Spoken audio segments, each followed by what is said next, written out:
देश में, दुनिया में आदरणीय प्रधानमंत्री जी ने अपनी छाप छोड़ी।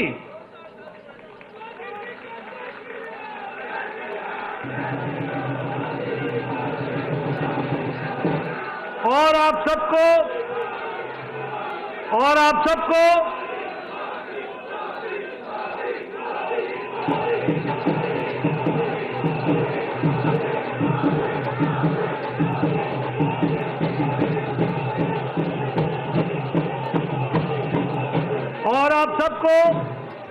जानकर ये खुशी होगी कि नाइजीरिया ने और गयाना ने आदरणीय मोदी जी को अपने सर्वोच्च सम्मान के साथ उनको सम्मानित किया है। ये हम सब के लिए गर्व की घड़ी है, गर्व का पल है, जब अंतर्राष्ट्रीय जगत में आदरणीय प्रधानमंत्री मोदी जी की छवि और भारत की छवि को जो मोदी जी ने दुनिया में पहुंचाया है, उसको दुनिया ने भी माना है और उसको सराहा है।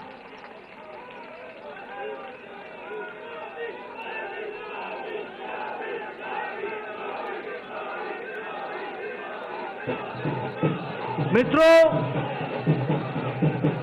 ये जो जीत पिछले आज के दिन महाराष्ट्र में मिली, उपचुनाव में मिली, और पिछले दिनों जो हरियाणा में मिली, उसने ये तय कर दिया कि जिस बात को प्रधानमंत्री जी ने रखा, विकासवाद, गांव, गरीब, वंचित, पीड़ित, शोषित, दलित, महिला, युवा, किसान, इनको मुख्य धारा में शामिल करके आगे देश को ले जाना है, इस पर फिर से जनता ने मुहर लगा दी है।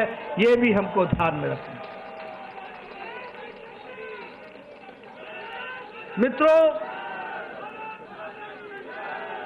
यह चुनाव इस बात का भी संदेश देता है कि जो लोग समाज को बांटने में लगे थे, बंटने और बटाने में लगे हुए थे, जो लोग गुमराह करने में लगे हुए थे, उनको मुंह की खानी पड़ी है, और प्रधानमंत्री जी का विकासवाद, इसको फिर से देश ने सराहा है।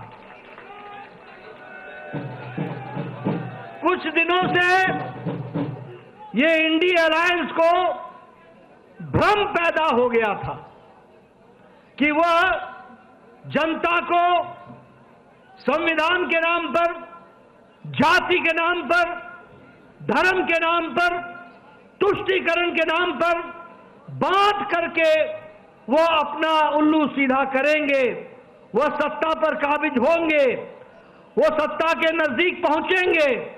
ये भ्रम पैदा हो गया था। इस चुनाव ने और हरियाणा के चुनाव ने उनको जवाब दे दिया है, और फिर से मैं कहूंगा कि प्रधानमंत्री मोदी जी की नीतियों को मुहर लगाई है। यह भी हमको ध्यान में।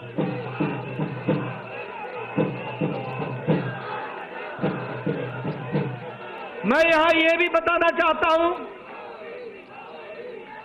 कि महाराष्ट्र का चुनाव, महाराष्ट्र का जनादेश हमें,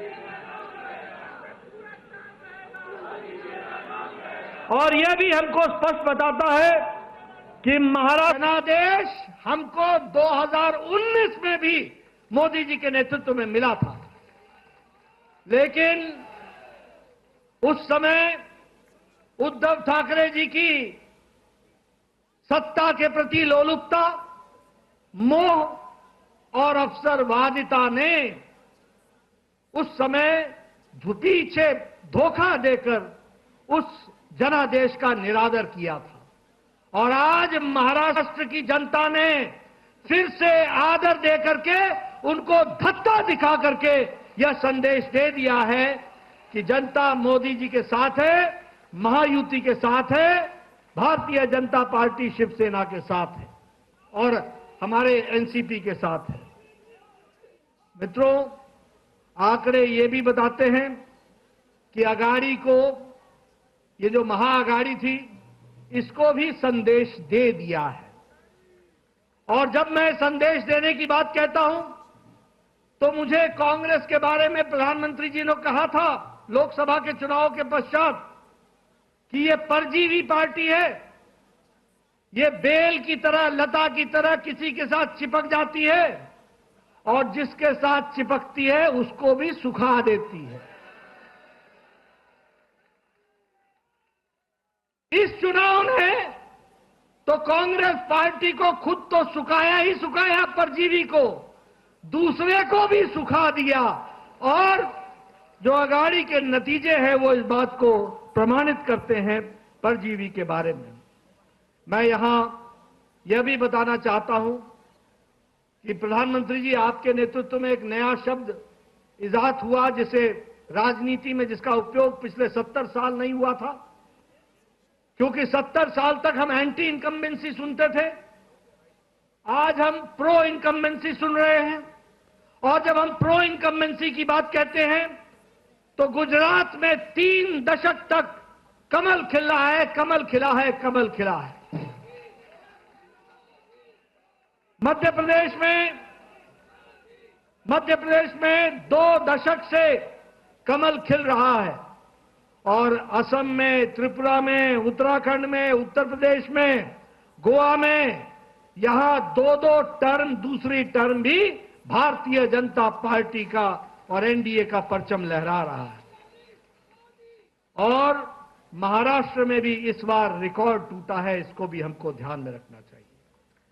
मित्रों, मैं यहां यह भी बताना है, इसको भी हमको ध्यान में रखना चाहिए।